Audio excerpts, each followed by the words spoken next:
हम मिलने गए थे। उनके हौसले बुलंद हैं, वो जो कुछ भी सरकार चाहे कर ले, वो स्वतः ही स्पष्ट है, उनके वीडियो में देख लीजिए। आज जैसा कि आप सब जानते हैं, कुछ दिन पहले छत्तीसगढ़ के पूर्व मुख्यमंत्री भूपेश बघेल जी के पुत्र को डिटेन किया गया था और आज उनसे मैंने मुलाकात करी है। हम सब लोग नेता प्रतिपक्ष चरणदास महंत जी, हमारे दोनों सचिव AICC के, हम मिलने गए थे।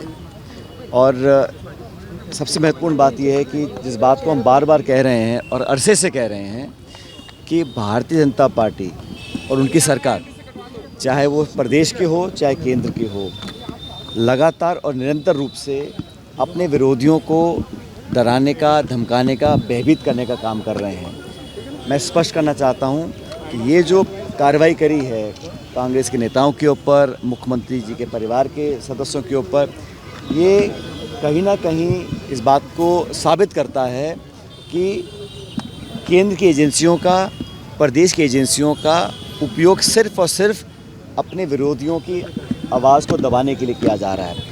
हम सबको पूरा भरोसा न्यायपालिका पर है और प्रोसेस के ऊपर है, और जैसा भूपेश बघेल जी ने भी कहा, पूरा सहयोग वो लोग भी करेंगे।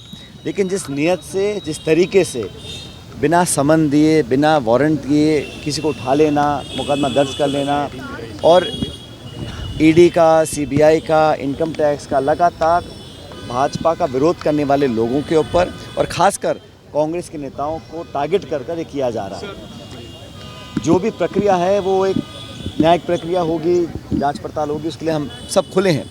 लेकिन लगातार, चाहे वो देवेंद्र यादव हों, चाहे वो कवासी लखमा जी हों, चाहे आज भूपेश जी के पुत्र हों, सब लोगों को कहीं ना कहीं उनकी छवि धूमिल करने के लिए किया जा रहा है।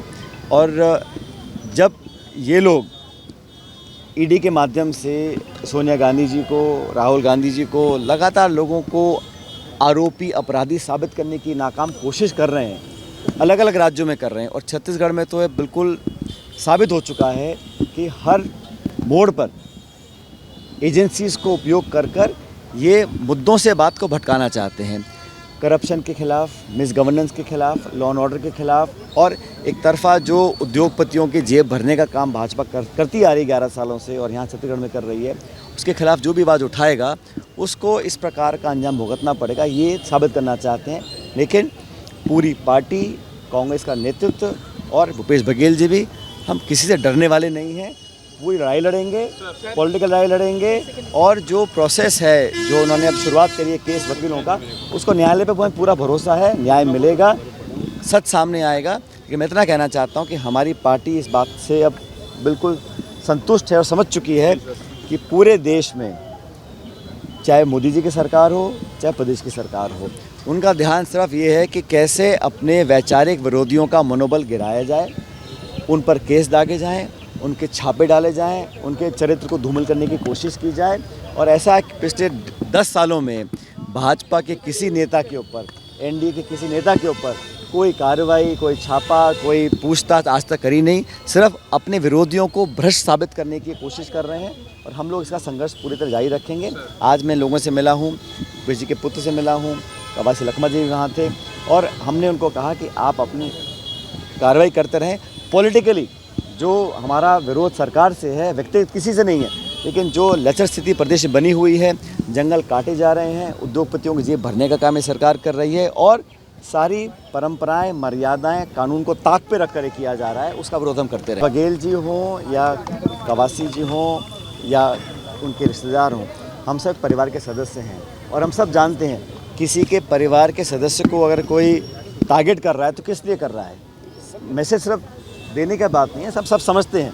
लेकिन ये अगर कांग्रेस का जो नेतृत्व है, चाहे वो दिल्ली में हो चाहे छत्तीसगढ़ में हो, उनको टारगेट करने की कोशिश की जा रही है, और ये आक्रमण और ये जो कार्रवाई करी है, ये इनके पुत्र को देखकर नहीं करी है, ये तो उनको टारगेट करने की कोशिश की जा रही है उनके, और कांग्रेस के तमाम नेताओं को ये संदेश देने की कोशिश कर रहे हैं कि आप अगर आवाज़ बुलंद करोगे, आपका भी अंजाम यही होगा। और मैं बताना चाहता हूँ इस प्रदेश का प्रभारी होने के नाते अखिल भारतीय कांग्रेस कमेटी की तरफ से कि हम सब लोग निडरता से, मजबूती से और पूरी ताकत के साथ दोगुना जोर लगा के लड़ाई लड़ते रहेंगे। जो प्रदेश अध्यक्ष जी ने कहना था वो खुद कह चुके हैं, इसके आगे मुझे इस पर कुछ नहीं कहना है। नहीं तो आप लोगों का सपोर्ट एआईसीसी का सपोर्ट है क्या? सर लेकिन जो है उनके बयान से ऐसा लग रहा है कि कांग्रेस जो है बैकफुट पे, कांग्रेस को कैंडिडेट खड़े करने वाली कोई बैकफुट फ्रंट फुट की बात नहीं है। उन्होंने उसके बाद क्लैरिफिकेशन दिया, उन्होंने किस सोच के साथ और किस सोच के साथ उन्होंने कहा था वो पूरा उनका आप स्टेटमेंट देख लिया, आप समझ जाएंगे। मैंने कहा जो कुछ भी दीपक बैज जी ने कहा अपनी चिट्ठी के बारे में वो स्वतः ही स्पष्ट है, उनके वीडियो में देख लीजिए। आप तो थे नहीं अंदर। नहीं सर, ऐसी बात सामने आती सर। वो अभी विक्रम मंडावी पिछले दिनों गए थे कांग्रेस के नेता और कोई दूसरे उसके मैं मिला उनसे, वो बिल्कुल ठीक है, उनके हौसले बुलंद हैं, वो संघर्ष के लिए पूरी तैयार हैं। उनका थोड़ा स्वास्थ्य खराब रहता है, इस पर मैंने अधिकारियों से बोला है, क्योंकि उम्र भी है, उनको थोड़ी शुगर ब्लड प्रेशर की बीमारी रहती है, तो उनका थोड़ा ध्यान रखें ताकि उनको असुविधा ना हो। मैं चैतन्य से मिला और वो बहुत मजबूती के साथ कह रहा है कि भाई जो कुछ भी सरकार चाहे कर ले, लेकिन हमारा परिवार और कांग्रेस परिवार एक कदम पीछे नहीं हटेगा। आप आंकड़ा उठा के देख लीजिए ना, किनको टारगेट कर रहे हैं? टारगेट उन्हीं को कर रहे हैं जो ऊंची आवाज़ में बोलते हैं, और ये बात सच है। चाहे लखमा जी हों, चाहे देवेंद्र हो, चाहे आज बघेल जी का परिवार हो, जानबूझ के दलित पिछड़े आदिवासियों को कहीं ना कहीं वो सहम जाएं और इतनी हिम्मत ना करें कि भाजपा के सामने जोर से बोल सकें। ये कोशिश बीजेपी कर रही है।